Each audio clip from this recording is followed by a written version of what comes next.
आज मी बनवला homemade soup. चला तुम्हाला पण दाखवते कसा बनवला. लिंबाचा पाला आणि एलोवेरापासून बनवणार आहे.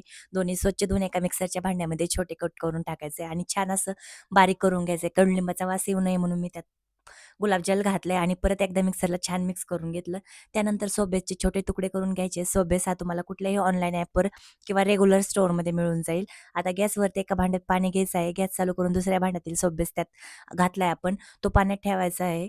साधारणतः 5 मिनिटामध्ये ते मेल्ट होतं. पूर्ण मेल्ट झाल्यानंतर त्यात आपण जे बारीक केलं एलोवेरा, कडुलिंबाचा पाला तो त्यात मिक्स करायचा आहे आणि चांगलं मिक्स झाल्यानंतर सोप मेकर कंटेनरमध्ये किंवा तो नसेल तर एखाद्या दुसऱ्या गोल आकाराच्या भांड्यात आपण ते ठेवू शकतो.